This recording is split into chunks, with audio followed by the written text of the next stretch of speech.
Hello, I'm Sokaktaki Zeka. Let's stop pretending these disasters are surprises. Between July 4th and 7th, 2025, Central Texas was hit by the deadliest inland flooding in nearly half a century. Over 135 people died. Entire neighborhoods vanished. And as usual, it was called a natural disaster, like the sky just decided to be cruel that week. But here's the truth, this wasn't natural. It was the result of decades of political neglect, urban sprawl, climate denial, and short-term thinking. Let's start with what actually happened.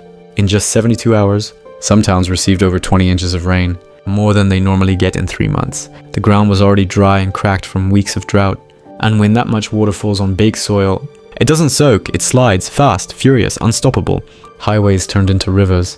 Cars floated like toys. Entire families were trapped in basements, attics, rooftops. The emergency response was overwhelmed. Power grids failed. Cell towers went down. And people died waiting for rescue.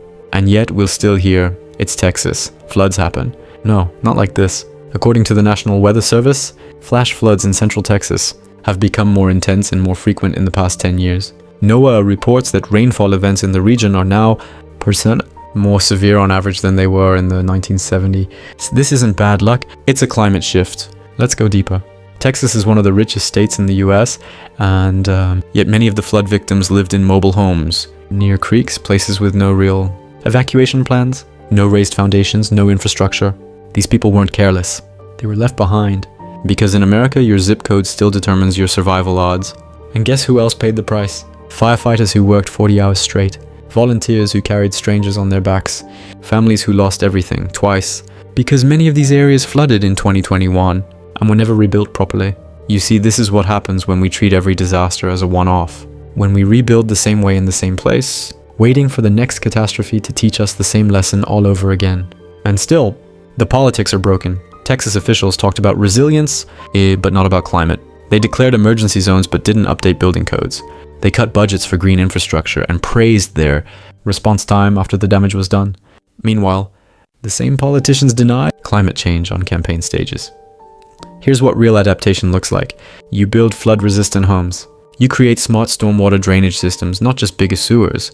You zone properly so no one has to live next to a floodplain. You invest in early warning systems, local rescue networks, and neighborhood-level disaster plans. But most of all, you listen to the science before the storm, not just after. Here's another layer. This wasn't just about rain. It was about how cities are built. Parking lots, highways, rooftops, they don't absorb water. They repel it. They funnel it downhill fast. So when it rains, it floods, and the water doesn't care whether you're rich or poor. But let's be real, it always hits the poor harder. So what can we do? We hold leaders accountable. We stop pretending climate change is some distant theoretical issue. We demand climate-smart infrastructure. We fund green projects, not just oil pipelines. We make climate policy boring.